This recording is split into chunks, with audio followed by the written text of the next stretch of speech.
Hey everyone, Joe Waxman here. And in this video, I want to look at the conjunction of Chiron and Moon. This is part of my Chiron series that I've been doing, and part of the conjunction series that have been and will be continued doing. So guys, don't forget to hit the like button and subscribe if you have not already. So what is Chiron? As I've said before, Chiron is a minor planet. It has an unusual orbit between Saturn and Uranus. So it's kind of an elliptical orbit, unlike all the other planets. It is closer to the orbit of Saturn when it is in Libra, and closer to the orbit of Uranus when it is in Aries. So it has an affinity with both, and it's almost like bringing the sort of unique discoveries of Uranus back to the mundane ordinariness of Saturn, and Saturn representing the people, and Uranus representing freedom and liberation, among many other things, of course, but generally something like that. Chiron is a very unusual planet. It's small and weirdly shaped, and it has rings, and it also has a coma like a comet.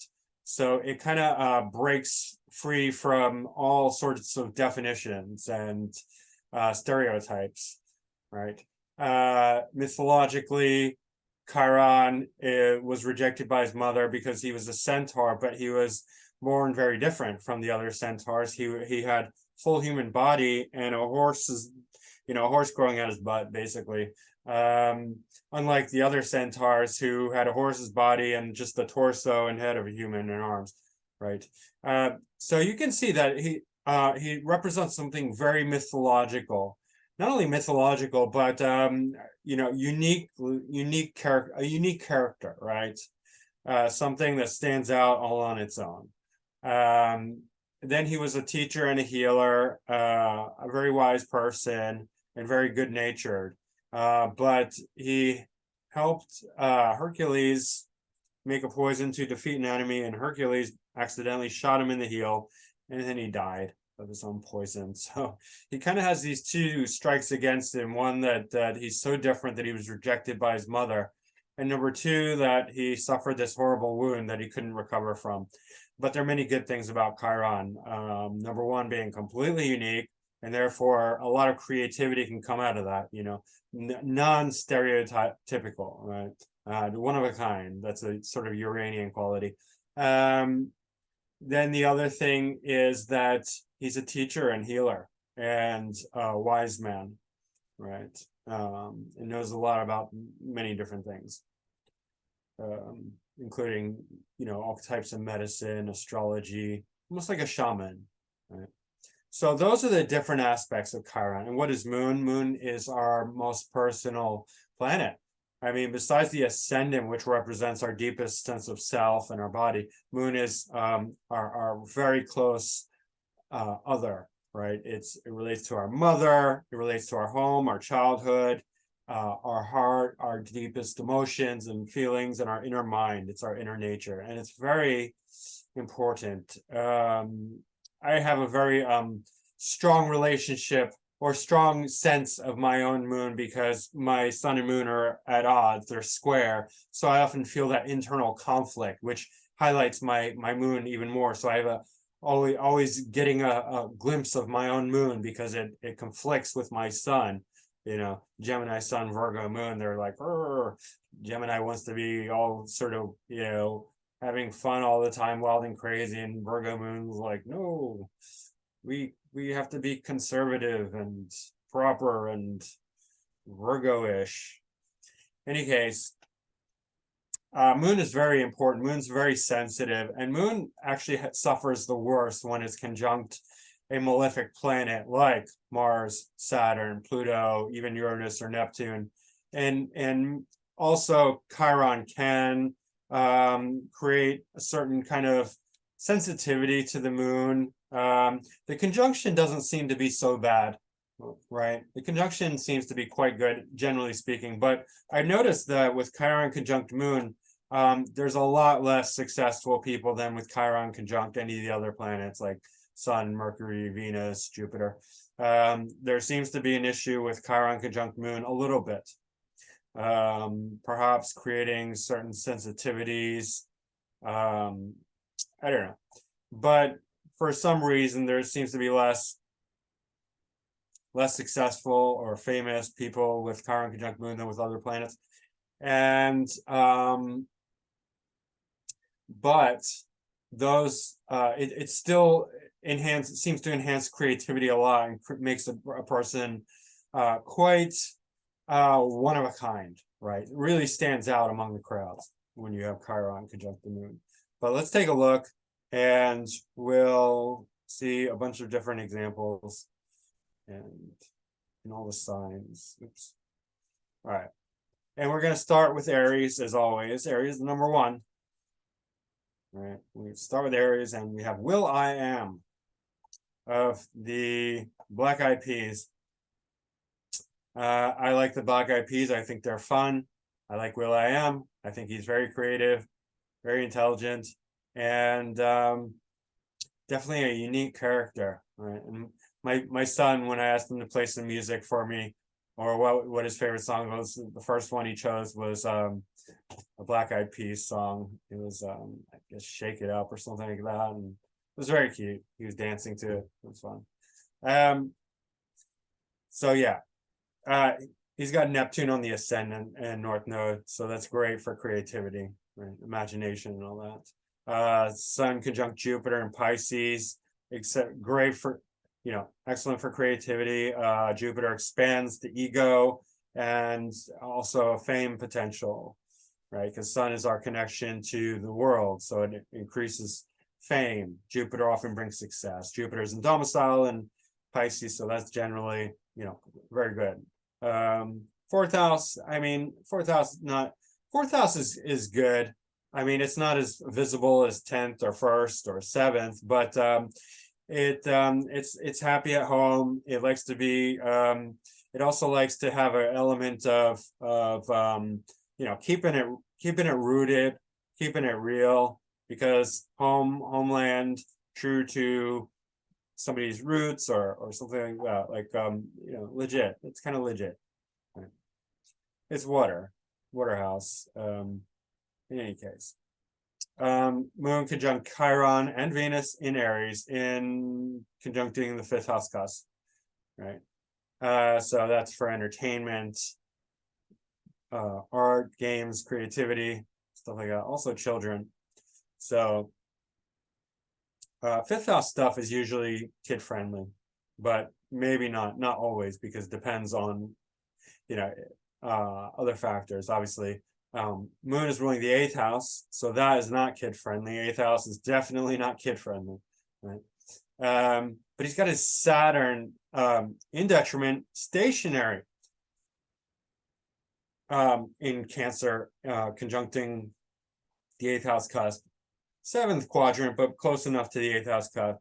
And that's really interesting. When a planet is in poor dignity but stationary, it's sort of like really unique, because it has poor dignity, therefore it's going to not behave well, or behave as it should. But the stationary brings out a certain deep refinement. Stationary planets are the most powerful, most potent, creates a very, very refined sensibility about that planet. So it's really interesting, and it's also in conjunct Neptune. So first of all, Saturn in Cancer in the 8th house is going to restrict 8th house elements. So intimacy is probably very difficult for him.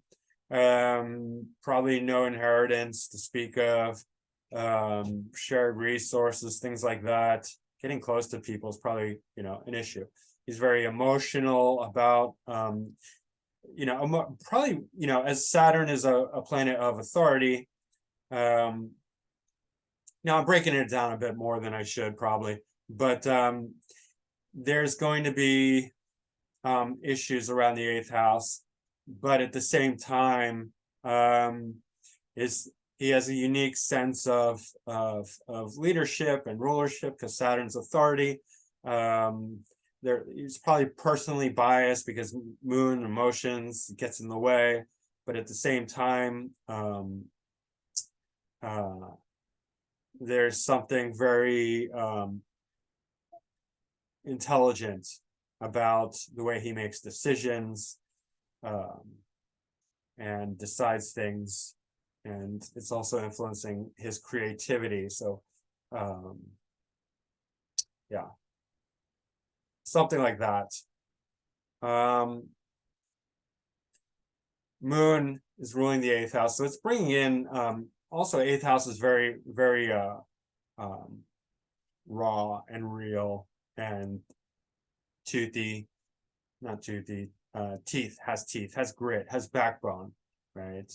I mean, it's, if 4th house is like home is where the heart is, it's sort of, almost like has a roots kind of affiliation. 8th house has that, the raw grit, the sex violence kind of aspect, although because Saturn is here, it's restricting that. So his music is quite PG, I gotta say, but it's bringing in a sort of the moon in Aries. It's bringing in a rawness still, even if you're not getting the more adult nature of the 8th house.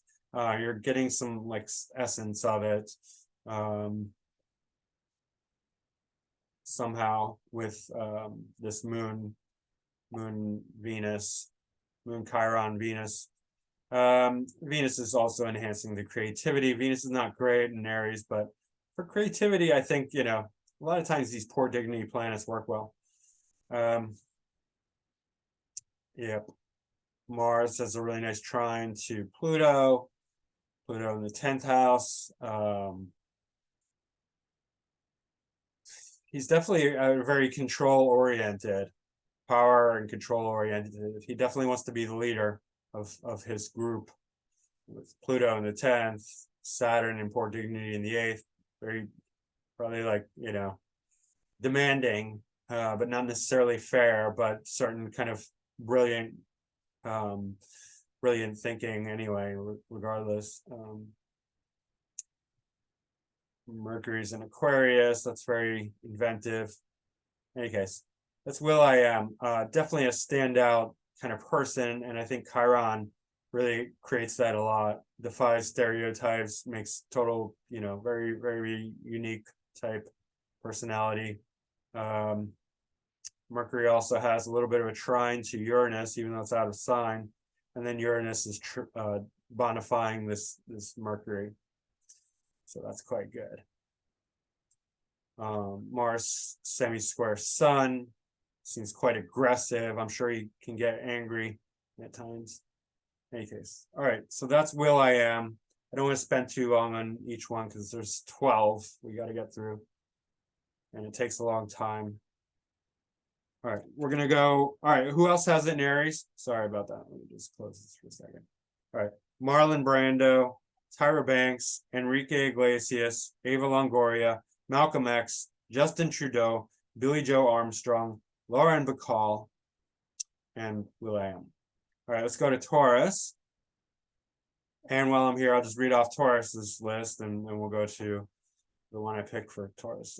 Christina Aguilera, Kobe Bryant, Carol Burnett, Yasser Arafat, Angie Dickinson, and Jane Roberts, who wrote the Seth material. Seth, she channeled Seth. It's she's kind of like a mystic channeler. And Angie Dickinson, if you don't know, I think she's an actress. Yasser Arafat is he was the leader of Palestine. In any case, I think you know the rest. We're gonna look at Kobe, who unfortunately passed away, died young in a helicopter. They're very sad especially because his daughter was with him, and he was well loved. Kobe, a lot of people loved him. Great basketball player. He's from Philly, my hometown. And there's some conspiracy theories about some of that, and I don't know the truth about it, and I don't know enough about it to really comment, but Yeah. It's certainly not beyond the realm of possibilities. Definitely we live in a strange world full of malice. And if you don't follow the rules, you might end up dead. Especially if you have a platform and you're a celebrity. In any case, he's got Moon conjunct Chiron and Taurus in the fourth house, but fifth whole sign house. And it is trine the ascendant, Chiron especially.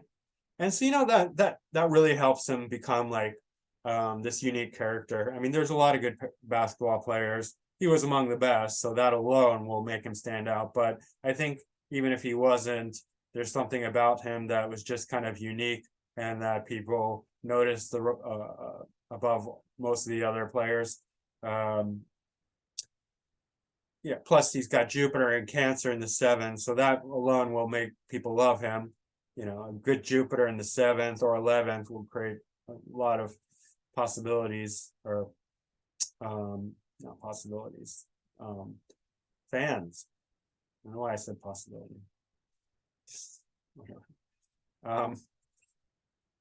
Let's see here. Mars conjunct Venus. Venus is in domicile in Libra, and that's excellent for athletics.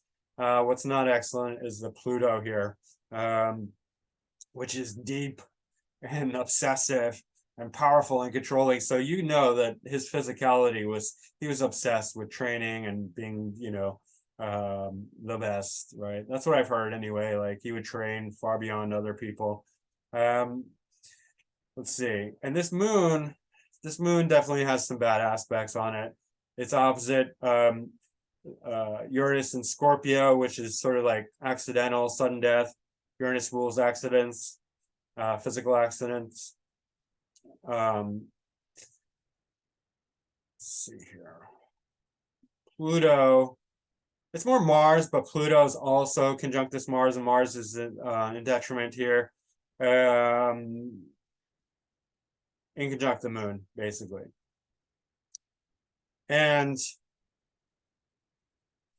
yeah, inconjuncts are definitely a difficult aspect. Oppositions are too, but oppositions can be okay. Oppositions represent equal relationships, sort of the Libran archetype, whereas inconjuncts represent the sort of conflicting relationship, 6th or 8th house archetype. And these are both still relationships, but unequal relationships. So the inconjunct represents an unequal relationship. And to the moon, that's very difficult. Shows mental disturbance, especially from malefics like Mars and Pluto. Shows that he was there was definitely mental disturbances going on there. Let's see what else. Saturn is MC, and then so 8th house, right? Eighth house of death. His ascendant lord combusts the sun, and Sun Saturn is not a good combination generally. It creates a lot of Saturnian strictness, rigidity, discipline, right? So like certainly a hard worker can be seen with Sun conjunct Saturn, right? Somebody who's just like extremely Saturnian in nature. We'll work hard, we'll work harder than other people. We'll just be very, very structured. And that seems to be the case with Kobe Bryant. But combust the sun, it's difficult, especially when Saturn's the ascendant lord. It can mean burnout, difficulty with bones or structures, injuries. And then Sun, Mercury and Sun are in mutual reception, so 8th and 9th lord. He was probably, I don't really know much about him, but his religious convictions were probably very solid. Whether he was religious or not, I don't know, actually. I'd have to read more about it, but he would either be strictly irreligious or strictly religious, one or the other, with Saturn in the, well, it's the 8th, but it's the 9th whole sign house, and so it's influencing it, and it's in Virgo. Virgo is very strict anyway. And then with the 8th and 9th, then there's with these two in mutual reception, that's not good either, because Sun is his vitality. So we can see that there's a lot of things going on. He's got a lot of good things, of course, and a lot of really difficult things as well. That and especially as he gets older, South Node. So South Node's in Pisces, activating Jupiter, and there's a really nice trine here. And so that's quite strong, right? Jupiter brings success, especially in good dignity. But North Node is activating Mercury, and sort of like this whole 8th house, 9th house combination that is much harder and more difficult. But in any case, yeah, definitely a unique character and a standout person. Everyone loved to talk about Kobe when he was alive and even after he's alive. So, and I think Chiron really helps him build up this kind of mythical figure quality. All right, let's move along. In Gemini, Brigitte Bardot, Lionel Messi, Benito Mussolini, George Carlin, Roy Orbison, Karl Lagerfeld, who is the creator of Chanel, so he's a fashion designer, and Future, the rapper. But we're going to look at George Carlin. I wanted to look at Lagerfeld, but there wasn't good birth time for him.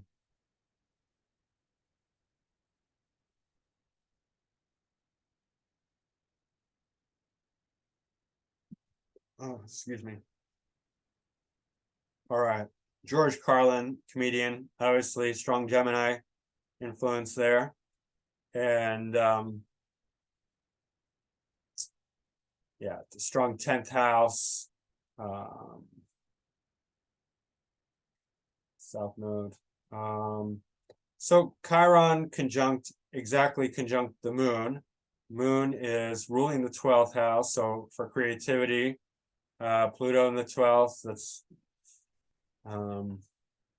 very powerful, but also quite destructive. And you can see that this Jupiter here is in Capricorn. So his relationship with religion, we know from experience, but also through astrology, that it was not, he did not have a good relationship with religion. Jupiter being main significator of somebody's philosophical religious beliefs, it's in poor dignity. It's in the 6th house, so that's a regular. 6th house is sort of daily, regular kind of activity, mundane. That's going to be a regular theme for him, regular topic. I can tell you that Jupiter's very slow.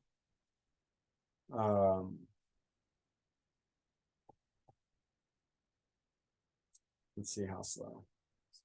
Jupiter plus 2 days, yeah. So again, this is similar, where it's not completely stationary, but it's very slow Jupiter, and it's in poor dignity. So it's going to be like, so we get a pretty good example with George Carlin about his relationship with his critical criticisms of religion were very on point, but still a negative relationship. So that's like this sort of dichotomy of a planet that's in poor dignity, but stationary. So it's very potent, but it's still in poor dignity. And it's opposite Pluto. So there's something very destructive and powerful and obsessive about it, like obsessively, complaining or criticizing, not complaining, criticizing religion.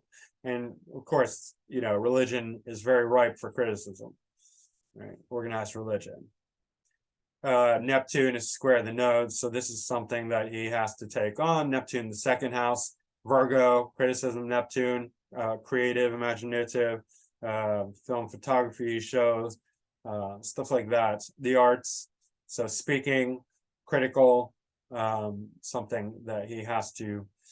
The square the nodes are something that you have to face, that you have to work at, that you have to stress and really develop.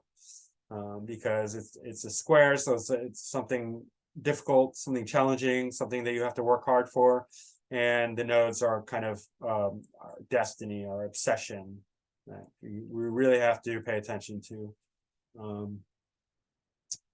let's see here. Yeah. Uranus conjunct the MC, so very shocking, original, unique, independent. Ascendant Lord in the ninth house, so bringing in philosophy, again, religion. Venus is not in good dignity here either. Saturn's not in good dignity. I mean, so it's like, hey. Mars is at 0 degrees, but Mars, so that's actually not bad. Mars is trine Saturn really nicely by 1 degree. Saturn's in Mars's sign, so Mars is bonifying Saturn from the 4th, 5th house. More like 5th house, North Node in the 5th, and Sag, so entertainment, fun games. Yeah. So even though he was very sharp, and I don't think he was all that funny, like I watched George Carlin and not really laughed. He's pretty interesting. Uranus tends to be relating to comedy, often politics, social, and he was very critical of all those things, political, social things. Very clever, for certain, but in my opinion, not that hilarious. Very creative, and Chiron sort of helps him become, out of the box, original, unique, Uranian, definitely, but also just sort of one of a kind, right? That's what it seems to do a lot of the times. Yeah, that's pretty much it. All right, let's move on. Okay, let's go to Cancer. And for Cancer, we have a short list: Nancy Sinatra, Phil Spector. Phil Spector was a musician in the 60s, musical producer, director. And Kenny Rogers, who was a singer. And then Adi Da Samraj, who is this spiritual teacher, American. He's kind of interesting guy, and we're going to look at him. You probably never heard of him, but he was one of these guys who's very controversial, self-proclaimed enlightened master, teacher, guru, but there was a lot of controversy surrounding him, and that seems to be the case sometimes with these guys. Not always. There are definitely legit spiritual teachers out there who have no like weird sexuality or manipulation or controversies. But there are definitely a lot of pseudo, semi, and I'm not saying that they don't have anything to offer. Osho Rajneesh is another one. A lot of people just completely want to dismiss them, saying they're completely fakes. They're not completely fakes, because you don't get to be that powerful without being, deeply connected in one way or another. It's just that they're abusing their power. Their ego gets in the way. They realize that they have this kind of genius, and then their ego starts to come in and manipulate things. But he's got a lot of conflicting stuff going on. First of all, MC in Scorpio, conjunct the sun. So we know that his ego and his pride is very, plus North Node, definitely on top. Like, he wants to be seen, he wants to be heard, he wants to be king, because his sun is king, right? King of the mystics. Scorpio is very mystical, esoteric, occultish. Venus, obsessed, relationships, sexuality, obsessed with women. So Mercury's in Sagittarius, so very philosophical expression. It's trine Pluto, so that's, Pluto wants power and control. Pluto's conjunct Moon in Cancer, so out of sign conjunction, but nonetheless, Moon Pluto is not a good combination. Really creates very obsessive internal kind of desires.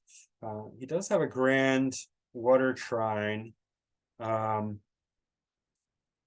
little wide, but not bad. Jupiter in Pisces. Jupiter is in domicile, so very, mystical, spiritual, philosophical. Jupiter's bonifying this it's Mercury, really. Even though it's out of sign, it's still close enough by degrees for a trine relationship. And then, so Moon and Cancer, Moon's in good dignity in the 7th house, so very good relationships, very good ability to relate to people, care for people. Chiron is creating this sort of like ability to play this role as like this, like just completely unique mythical caricature, right? And if you look at pictures of him, he's just like just out of nowhere, like just, you know, like this chironic image, this complete one of a kind standalone thing. Like he's not drawing from anything, he's just like making it up, and he made up his own religion, like Adidam. And so that's, you know, all this is very chironic, because Chiron is the thing that's just like unlike anything else, right? It's just standalone, unique, not a copy, a complete original. And that's why it's so good for creativity, right? But it's attaching to Moon. Moon's very personal. So Chiron conjunct the Moon seems to be influencing people themselves to be just sort of like this chironic figure, at least internally, right? Moon is also very creative, so it influences their creativity as well. Chiron is in conjunct Mars, so sort of like his male sexuality, his male aggression is becoming a bit weird, right? With the bad aspects of Chiron, you're getting a lot of weirdness, deformities even, right? So his Mars and Aquarius, which is weird anyway, potentially is it's also square Uranus, so he definitely has unusual sexuality, sexual tendencies. Mars is ruling his fourth whole sign house. It's not really a cusp here, but also the MC. So speaking is going to be, you know, a big part of his career, speaking, teaching, but very unique, potentially quite explosive. Mars square Uranus. South node conjunct Saturn. Saturn's in Aries. Saturn in Aries is a tyrant and a dictator, pretty much. You know, because Aries is all about the self, and it's just all initiating action, is extremely hot-blooded, and Saturn's rule and authority, and you know, Saturn's debilitated in Aries. It's just too selfish and hot-headed. It's, you know, the demanding tyrant, right? Not that good. Moon is square the nodes, so that's something very, you know, it's sort of like a destiny. This Cancer Moon and Cancer Moon in the 7th would be very, very caring, but Cancer Moon conjunct Pluto and Leo is like also, you know, adding this manipulative, controlling ego, very powerful. Pluto in the 7th is a sort of Jim Jones archetype, wanting to control, manipulate people. So you can see there's a lot going on here. Pluto, yeah, and then square trine Mercury, Pluto trine Mercury. So his expressive ability to communicate to the group. 11th house is you know, very strong. The ability to communicate that plutonic desire for control. So yeah, I mean, there's a lot going on. Definitely a polarizing figure. Probably a lot of great wisdom. I mean, this Jupiter in Pisces, trine Moon in Cancer perfectly. That's like, wow, really powerful, right? And I'm sure he can be very magnetic. You know, Pluto has this quality of hypnotism as well, so it can be very hypnotizing, because Pluto is a psychologist, and a psychologist can control people. They can control people, even it's not like always just like, oh, I don't want to be controlled, somebody's controlling me. A weak-minded person will be controlled by Pluto, good strong Pluto, right? Pluto will control them, and they will say, no, it's my own free will, I'm happy to be here because I'm magnetized by this person, I'm obsessed by them, they're God, they're the master, right? That's a very strong Pluto controlling other people who are weaker than them.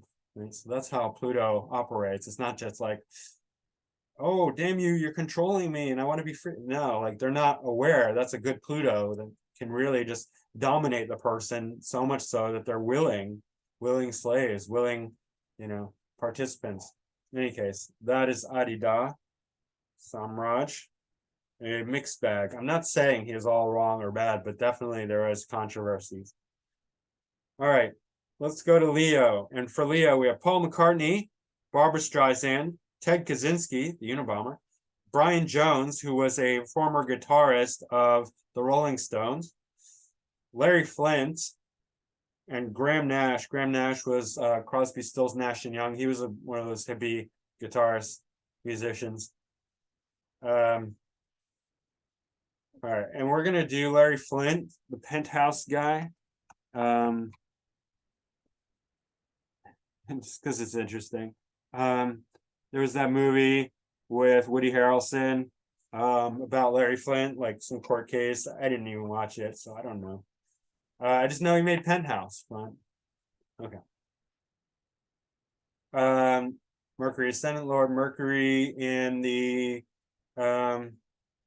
fifth, clearly fifth in Libra relationships, so fifth, entertainment, romance. And then Mars at 0 degrees Scorpio, Venus in Scorpio, Sun in Scorpio, also in the fifth, moving into the sixth, but sixth relating to everyday mundane stuff. So like a magazine, a regular periodical type thing, definitely, right? Mars, so sixth lord in domicile, 0 degrees, extreme, 0 degrees planets. 0 degrees planets are like first day of school. You're really excited, right? Tons of energy. Is like, oh my God, nervousness. And it's just like, you might mess up, but you might like do like, try extra hard. Like that's really kind of the whole thing about 0 degree planets. It's they're excited, they're full of life, and they're gonna do everything like with like so much energy, right? So Mars in Scorpio, the planet for especially for a man, I mean for a woman too, like, but anyway, male aggression, male sexuality at 0 degrees. It's like really excited about sexuality, especially conjunct Venus. Mars conjunct Venus is very hot blooded, very hot, passionate, right? And then Sun as well. Like it's like wow. Really, he really likes women, right? He really likes sex. Really, really likes sex. Jupiter's in Cancer in the second house. So that's interesting. Jupiter's ruling the seventh. Okay, so seventh lord. So he's making money off of other people, relationships, women, right? So women are his assets, women are his value. Jupiter in the second means in good dignity makes a lot of money, right? Moon conjunct Chiron in Leo, so entertainment. Leo loves to be seen and heard, loves to be the center of attention in the third house. So combining media and creativity, art. Moon is ruling the second house, so his money's going into the media and art, entertainment, yeah, something very unique and different and creative, and that's the Chironic influence there.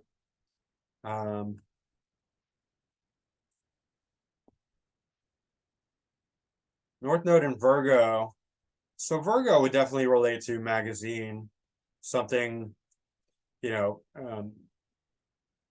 more academic, intellectual. Obviously, Penthouse is not like intellectual, but I could see like a magazine definitely relating to that somehow. Just because it's very well. Fourth house is also physical. So if North Node's in the fourth, it's either land-based, political, or real estate, or there's just something building something material, right? So Virgo in the fourth, I could see. I mean, there's writing in there. Hopefully, I've never looked at Penthouse. Well, maybe I did when I was a kid. I don't. My point is, I don't know if there's like articles in there. I don't know what's in there. I just know there's nude women in there. Any case, I think that's appropriate. There's probably some articles in there, interviews and whatnot. So, and a magazine is very Virgo-ish, literary type stuff. So yeah, Neptune, fourth, fifth. I don't know. It's relating. Eighth lord Saturn in the 12th also for film photography, conjunct Uranus, so something very you know, out of bounds, shocking, original, unique, different, sex. So yeah, that's Larry Flint. Definitely a interesting character. Also, Pluto square the sun, but Pluto's in Leo, sun's in Scorpio. So this is pretty much a mutual reception, and that's 6th and 3rd. So that for media, daily media, that's perfect. That's excellent. Let's pull this up just to see if anything. Slow Jupiter, slow Pluto. So very interesting. Money and the sort of, you know, sexuality, definitely very strong there. All right, that is Leo. And all right, so let's look at Virgo. Really interestingly enough, so Brian Jones was in Leo, guitarist for Rolling Stones. Keith Richards has it in Virgo. Keith Richards is guitarist for Rolling Stones. And spoiler alert, there's one more. Ron Wood was also a guitarist for Rolling Stones. He has it in Scorpio. So isn't that fascinating? Rolling Stones guitarists, 3 of them have Moon conjunct Chiron, but in different signs. All right, so in Virgo, Keith Richards, Joey Badass, who's a young rapper. I've never listened to him. Rajiv Gandhi, who was one of the Indian prime ministers, and Rodrigo Duterte, who's the president of Philippines, and he's quite a dictator. So interesting. Virgo. Yeah, that's Virgo. Let me pull up. Look at Keith Richards, because he's kind of legendary, Keith Richards. And it's mostly, I mean, you know, there's so many old hippie guitarists who've done tons of drugs. Keith Richards really is not unique in that sense. But he's like the subject of all these memes and jokes. And why is that? I think it's partially because, or maybe majorly because, partially because Moon's conjunct Chiron and it's conjunct the MC. So because Chiron is really making him this kind of standout figure, this comic book character that everyone knows and just not necessarily loves, but like loves to sort of immortalize as this rock legend who's lived, you know. It's always this joke that he's going to outlive everyone and that he's done more drugs than anyone. I don't think he has. I mean, all these hippies have done like tons and tons of drugs, right? And they're all old and they're all still alive. So it's something else. And I think it has to do with this Chiron. Very prominently placed conjunct the Moon and MC, right? But he's got an amazing chart. Grand Air Trine with the South Node, Neptune, and Mars and Uranus. And let's see, Sun, Sag, 2nd house, Mercury, and 2nd but 3rd whole sign house. Well, there's definitely some. Oh yeah, he's got tons of mutual receptions. Very slow Moon. Jupiter is very slow there. Let me just check his Jupiter. I think it's pretty slow. 4 days. All right, not bad. Yeah, very prominent Jupiter in Leo. So for entertainment, creativity, fame, recognition, and then Saturn's in Gemini, Mercury's in Capricorn, so that's a mutual reception, and then this Moon, Sun, Jupiter, that's fantastic because it's a mutual reception by trine, right? By 2 degrees. So that's really strong, right? That's fame, success, money, because Jupiter brings success. Sun is ego, pride, but also fame. 2nd house is wealth, right? So definitely a very strong connection there. Mars and Gemini for Mars is, Mars and Gemini is good for, physicality, instrumentation. Uranus also relates to rhythm, so definitely rhythmic, you know, rhythmic Mars and Gemini, skills of the hands, Gemini, Mercury in the third whole sign house, South Node in the third quadrant, Aquarius, Saturn ruling the third in Gemini in the eighth, conjunct the eighth house cusp. So definitely, like deep, authentic, powerful. So, pretty interesting, right? That whole Keith Richards mythology, I think, is coming from this Chiron. All right, let's move right along. Into Libra, we got Sly Stallone, Rocky. Yo, Adrian. I walk almost every day. I walk down 9th Street, where they have the Italian market in South Philly, and that's one of the famous scenes of Rocky running down the Italian market. Any case, George W. Bush, Joan of Arc, and Dirk Benedict, they all have it in Libra. Not many people, but we're gonna look at Rocky. Rocky Stallone.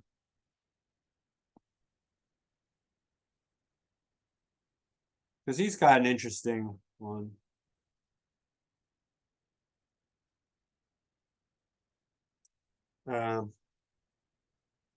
Again, okay, so he's got Moon, Jupiter, Chiron, and Neptune all conjunct the 10th house in Libra, sorry. Conjunct the MC, excuse me. Yeah, and Chiron's closer to Jupiter, but so what? I just left it in there. I also left it in there because, on the one hand, Sly Stallone is kind of, that has this Chironic, mythological, one of a kind of standout persona, public image, but also Chiron is square the sun. And if you notice, one of the things that makes him really unique and quite Chironic, if you ask me, or just in general, is he's got the like twisted face, like it's lopsided, and that's because he had this injury at birth with the forceps or something like that. They damaged his face or his nerves, and so his face is lopsided. It's a nerve damage, and that, I believe, is Chiron square the sun. So Chiron has these dual qualities, and it's good to learn both of them, and that it can make somebody mythological, creative, in a very good way, or spiritual teacher, right? Like Adidas, Samraj, or others. But it can also create physical deformities when it's badly aspected. And the sun also very much influences the face, as does the ascendant, as does Venus and Mars as well, in case. He's got a powerful 8th house as well, for that, the grit, the rawness, the power, the backbone, the teeth, right? The violence, all that stuff. Rambo, right? That's all 8th house stuff. Rocky, beating people up, fighting. That's all very much 8th house. It's got a Saturn in Cancer in the 7th, so relationships and Sun, neither of these are good for relationships. So I don't imagine his relationships are all that good. But very prominent. Well, it's conjunct Jupiter, and Moon Jupiter is quite good. So, I mean, I guess mixed. He's going to marry somebody famous, I think. I don't know who his wife is, but that's what it looks like to me. Yeah. North Node conjunct Uranus and Gemini in the 6th. That's interesting because I think that would make him quite political, social. I have no idea though. He doesn't speak out about anything like that. But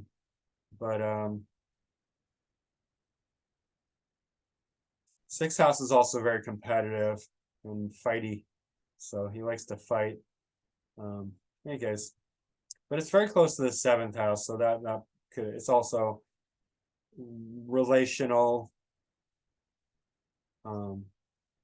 There's a really nice trine between Jupiter and Uranus. So that's interesting. That's Jupiter is helping to, regardless of sign, Jupiter is going to help this north node in Uranus. Uranus is very unique, independent. So, in any case, that's Sly Stallone. Definitely a very interesting chironic type person. All right, let's go on to Scorpio. And for Scorpio, we got Steven Spielberg, Nick Drake, who is a musician who died young. In Scorpio moon, it's not surprising, right? Out of drugs and alcohol or something like that. Anne Sinclair, and I think she's an actress. Ron Wood, who was the other guitarist for, he was the guitarist for a lot of different bands, but also Rolling Stones. And then James Madison, founding father.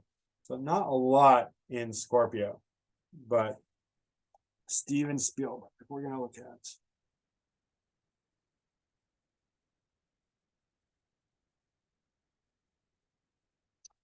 Legendary filmmaker, Steven Spielberg, and he's got this Scorpio stellium in the 5th house of entertainment.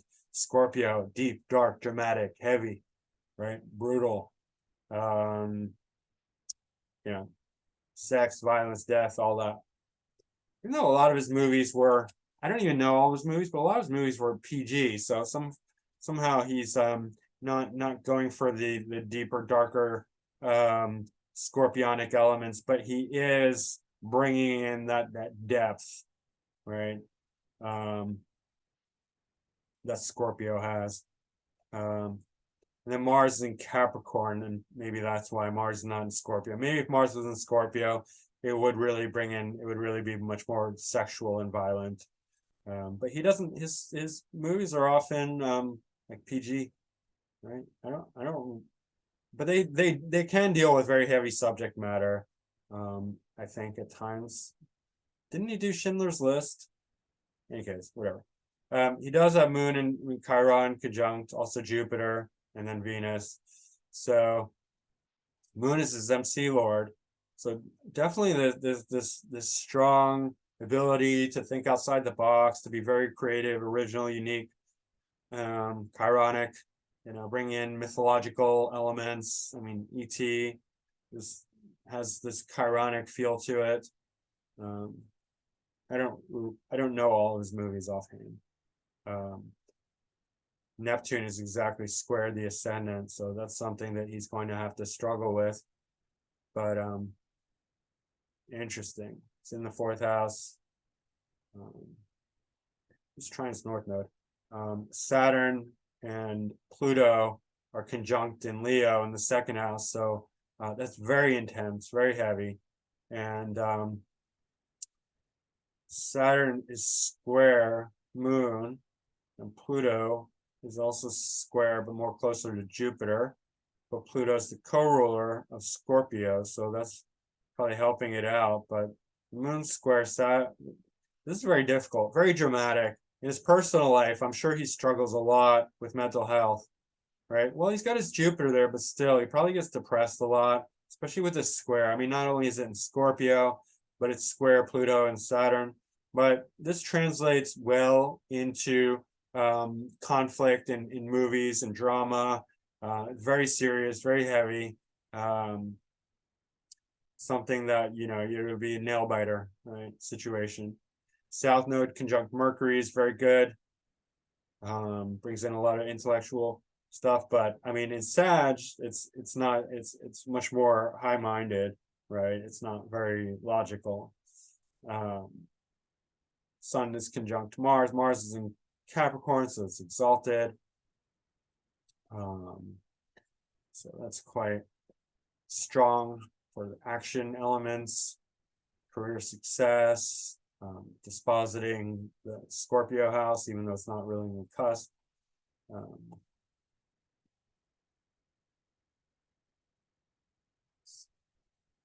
Mars is out of bounds. So trailblazing, groundbreaking, sort of initiating action type. His ability to push and enact, strong-willed.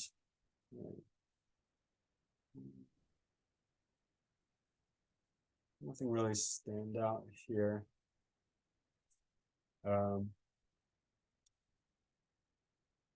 Sixth house would be definitely behind the scenes, but also like, I don't know if he produced any TV shows or series of stuff like that, because that's kind of like regularly occurring. 12th house is more like movies. Sixth house would be more like TV. 12th house would be more like movies. In any case, North Node conjunct Uranus and Gemini, kind of like brilliant independent media type things. Movies, a lot of talking. All right. Let's go on to Sagittarius. And for that, we have Victor Hugo, who's a writer. Ayatollah Khomeini, who's the Shah of Iran, the supreme leader of Iran. Shelley Duvall, I think she's an actress. And Eric Fromm, who's a psychologist. Not a lot in Sag, but we're going to go with the Ayatollah. I'm not going to spell it. He led Iran for many years. And I think he's dead now. I'm not sure yet, in fact, but I think he is. In any case, so Pluto conjunct the, for somebody calling themselves the supreme leader of any country, you want to think about Pluto, right? Pluto's strongly square, and I have to preface this. This is a double D rated chart, so it's conflicting, unverified. But the reason I include it, because it makes so much sense. It really seems accurate.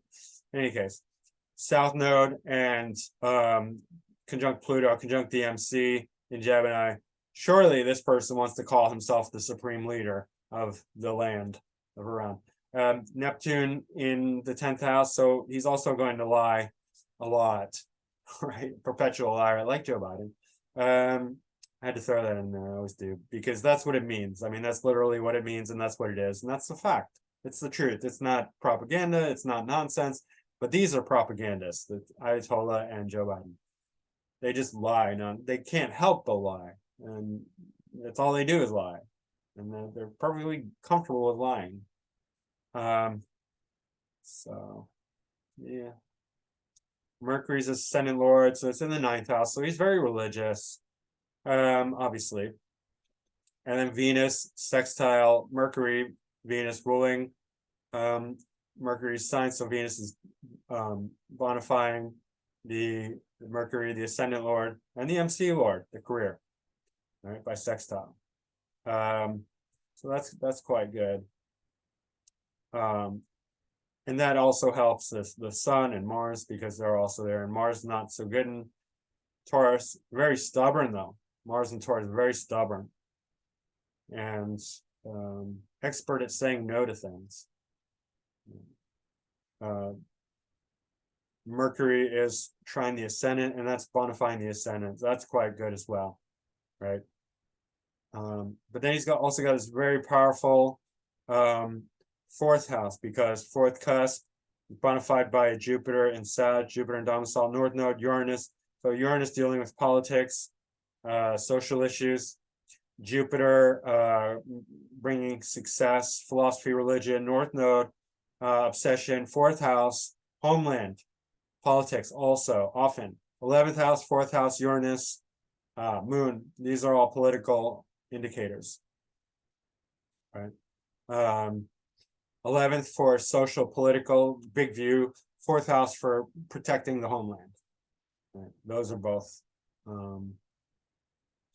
yeah, and Uranus also for political, social, and then Chiron Moon in the 4th house. Yeah, definitely sort of like this caricature, this comic book, straight out of a movie, right? This type of figure who's completely unique, stand out, unmistakable, one of a kind. And yeah, he's got a really, look, he's got a yod to Uranus, right? And so if we break it down, it's so Uranus, political, social, in the fourth, so that's very strongly relating to politics. Mercury being the ascendant lord, MC lord, in the ninth is relating to his relationship with religion, and he was very religious. He was a religious leader.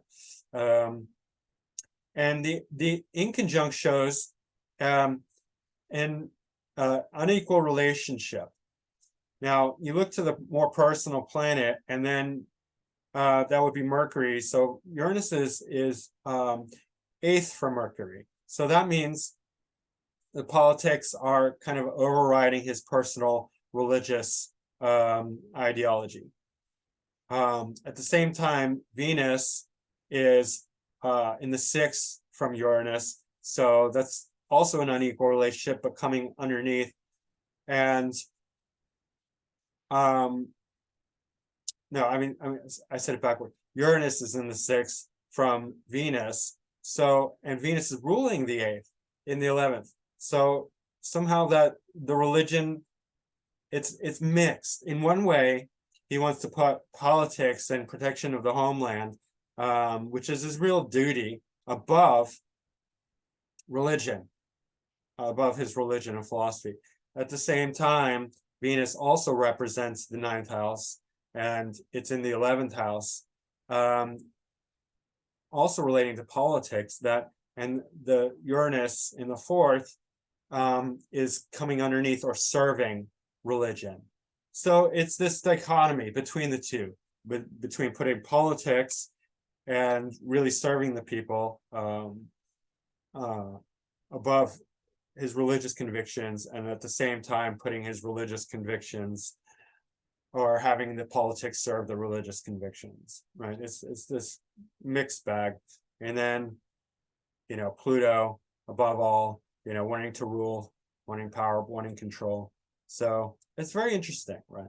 And that's how I'm breaking down this yod. You know, they call it the finger of God, but you have to look at each leg independently, in my opinion, to really understand it fully.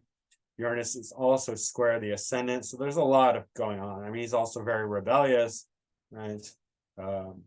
So very you know, ruling with an iron fist, and very religious, very political at the same time.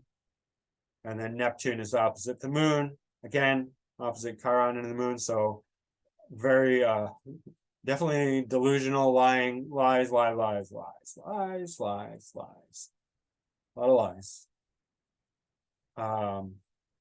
Moon trine Mars.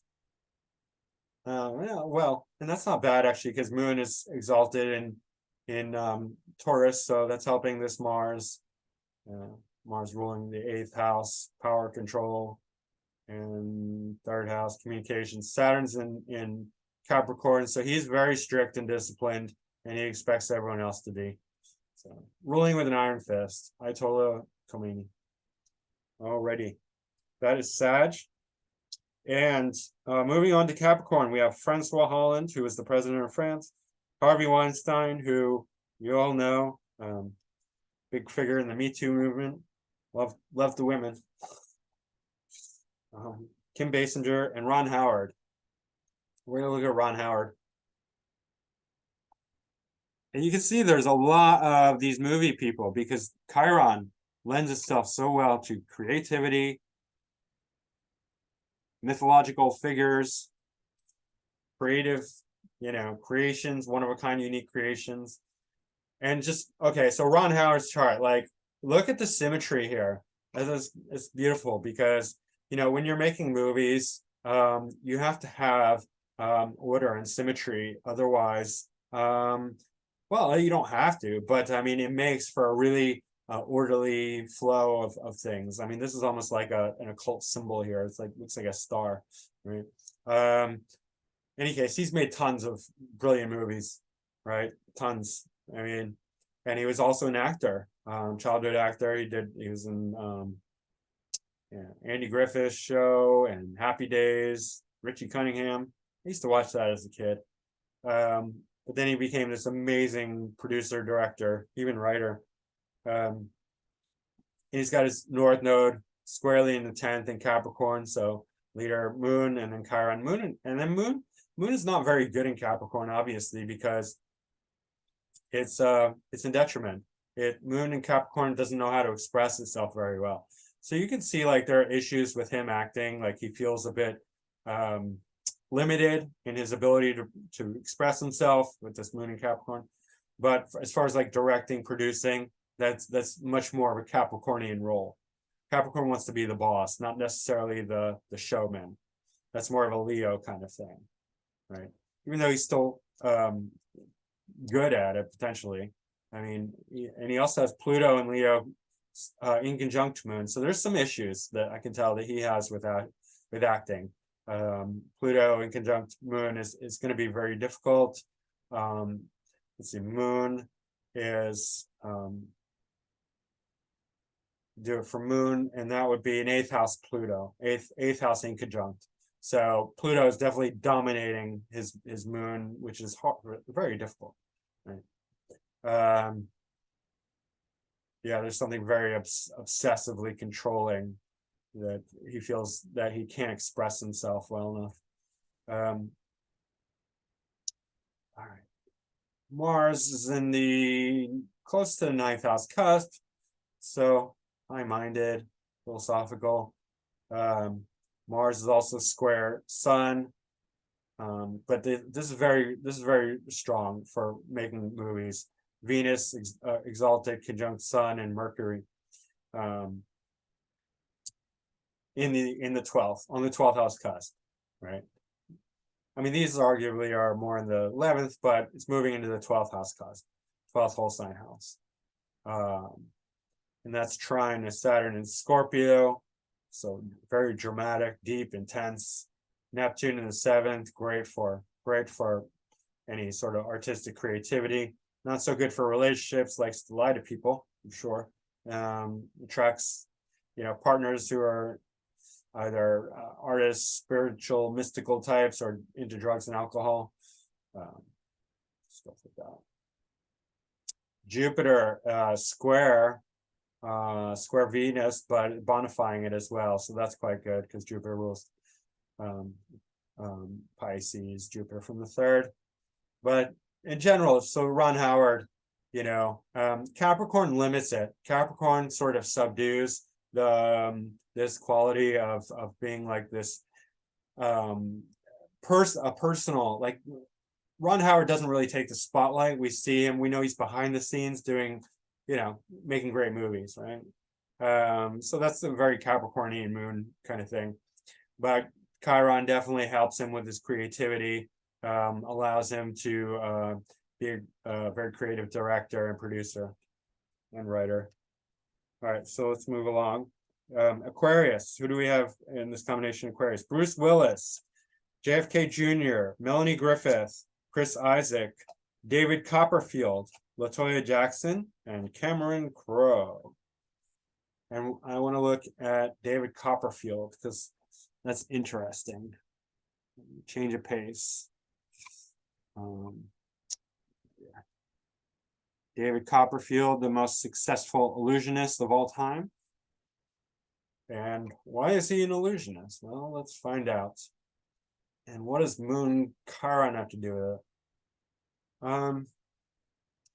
Well, so Moon Chiron, for one thing, is going to help tremendously with his ability to stand out from the crowd, to be unique, different, especially in Aquarius, right? Brilliant, just like kind of like, hey, look at me, I don't look like everyone else. I'm my own person, especially opposite Uranus conjunct Venus in Leo. So, right, for showmanship, for razzle dazzle, that's very strong. Uranus is the co-ruler of Aquarius, so it's really helping him stand out, be unique, be one of a kind, gain attention and all that. He's got his Sun conjunct Ascendant, which is excellent as well for saying, hey, look at me, I'm my own person, I'm an icon, I'm very different, I'm unique, I'm, the light's shining on him, basically.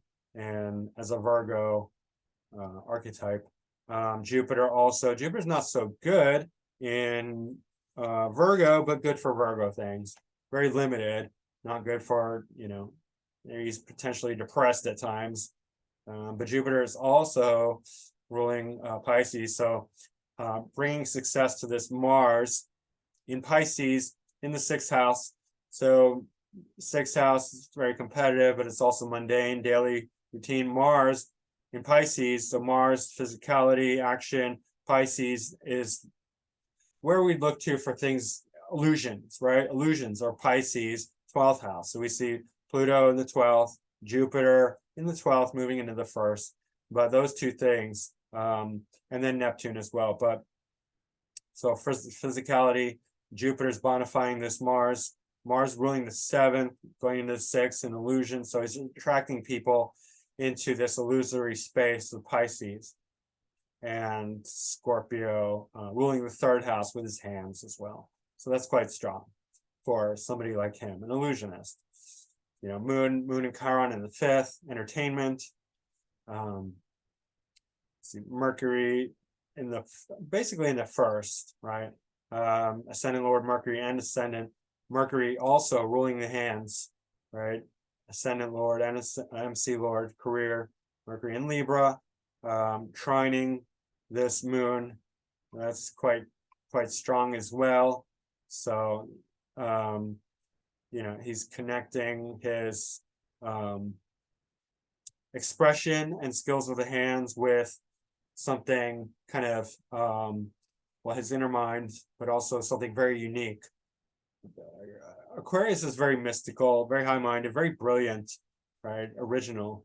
So the, you know, his ability to be to make these illusions is coming from a very sophisticated place, an Aquarian place, and brilliant, certain kind of brilliance, right?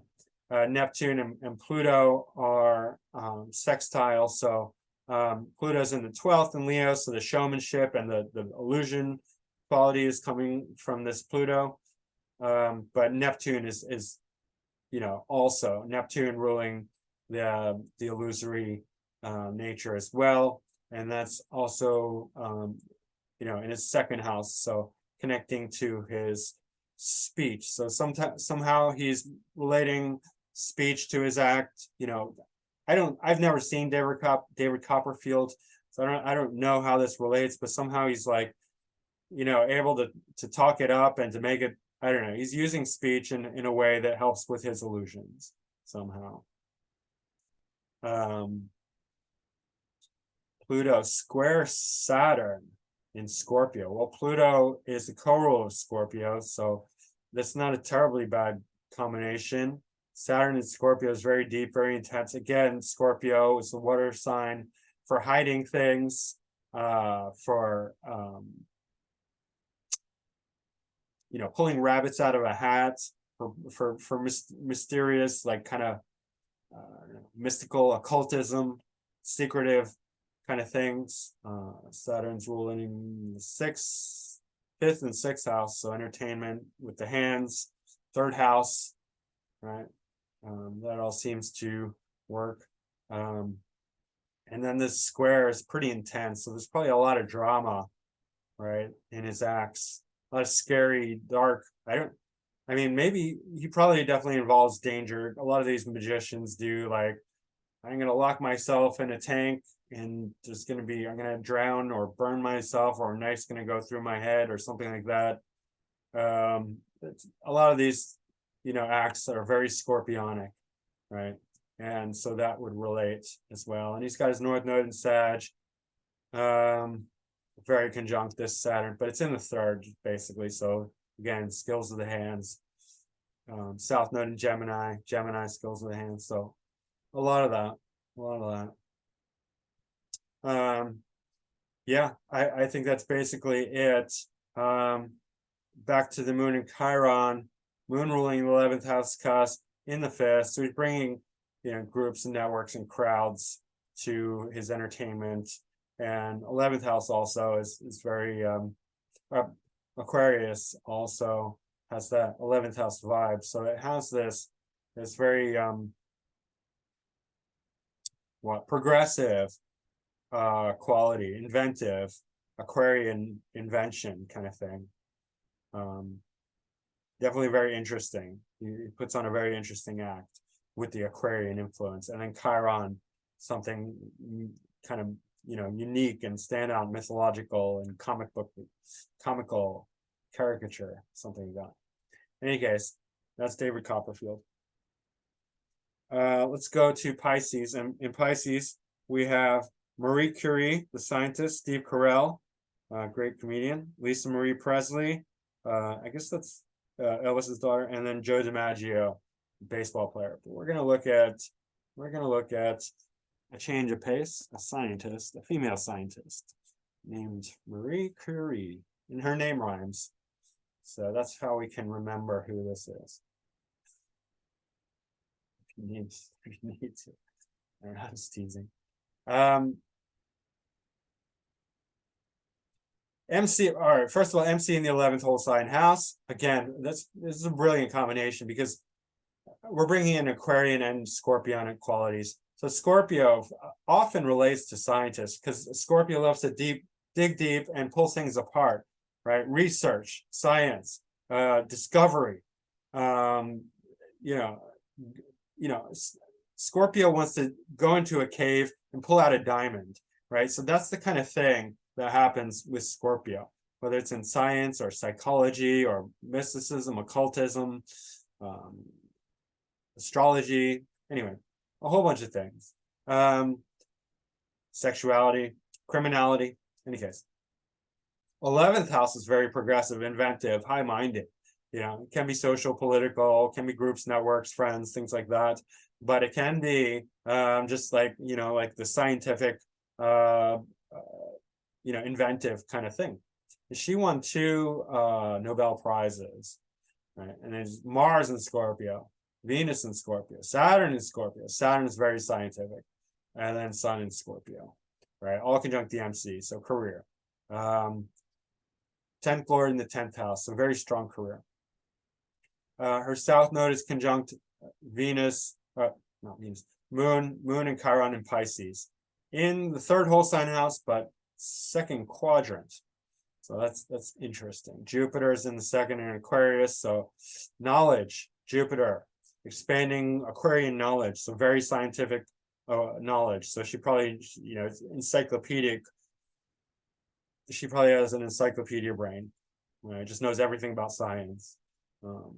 Because 2nd house can relate to a lot of things, but translated intellectually, it's about knowledge, resources, intellectual resources in this case, right? Saturn's her MC lord, or her ascendant lord in the 10th, so she wants to be famous, she wants to achieve, and then she's got a grand water trine, so discovery is something that's really important to her. Uranus is trine Sun and the South Node. So this Aquarian sort of inventive quality. Also, Uranus is in Cancer, so that relates to her as a woman, right? It's important for her as a woman to discover something new, and she did. Uranus is square Neptune, so definitely a bit crazy, I would say. There's something perhaps delusional about her, a bit nutty, but also Sun opposite Pluto, very obsessive. Pluto co-rules Scorpio, so that's not bad, but very obsessive. Pluto often is one of the planets associated with like radioactivity, right? So I'm a little fuzzy on the details about what she actually discovered, but it definitely had to do with all the sort of atomic, subatomic particles. That's very Plutonic, right? And then also Neptunian and Uranian. Uranian is more like just discovery, progression. Neptune's all about imagination. Neptune square the ascendant, imagination going wild into delusion and fantasy. So there's probably she's probably imagining all kinds of scenarios, especially with Moon in Pisces, Chiron Pisces, South Node Pisces, very, very creative, very imaginative, thinking about God knows all kinds of things, right? Neptune's in the 3rd, so her intellect is just her imagination is really out there. And so not everything she's thinking is correct, but she is, just so obsessively searching for that discovery that she discovers some things, right? And wins the prize, wins the Nobel Prize twice. North Node in Virgo, ninth house. I'm sorry, it's ninth whole sign house, but eighth house. So eighth, ninth. So ninth for high-mindedness, philosophical, high-level thinking, graduate school level kind of stuff. I mean, it is trying the ascendant, so you have to take that into account, but it is also the eighth quadrant. So secondary influence is also that deep diving research, pulling things apart, the very scorpionic quality. Virgo is very intellectual, right? So all these things are coming together, pulling together. Mars is square. Mars and Venus are square Jupiter. So certainly excessive, I would say, excessively, obsessive. Jupiter squares are difficult in that they're one of the easier squares, in fact, one of the better squares to have, but Jupiter just makes something so excessive. So she's just like nonstop, obsessively being a scientist and just like over the top, probably ridiculous to deal with. Eats, drinks, sleeps, breathes science, and just wants to science all the time. So and potentially delusional, but on the ball enough to find what she's looking for. Right. Probably comes to some wrong conclusions, but then comes to some right conclusions at the same time, and is just obsessively seeking success, scientific success. All right, so that's Marie Curie, and that, yeah, and so back to the moon and Chiron. I barely touched it, but so I guess moon's ruling the seventh. So this is just, really influencing her creative, out of the box creative thinking, just ability to imagine all kinds of crazy stuff, some, tying into this Neptune, just very, very active imagination, highly imaginative, and just probably makes her very unique and just nutty, like a nutty professor, obsessive, crazy woman who's brilliant at the same time. So that's my takeaway. Let's look here. Pretty slow Mercury. Mercury's out of bounds, definitely pushing those boundaries. Nothing looks out of place here. Maybe Jupiter. Check Jupiter. Yeah, not that slow.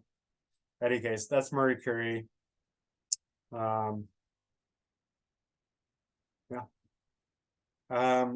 So Moon Chiron definitely creates unique, one-of-a-kind characters, and generally not bad, but less successful, it seems, than other combinations as far as number of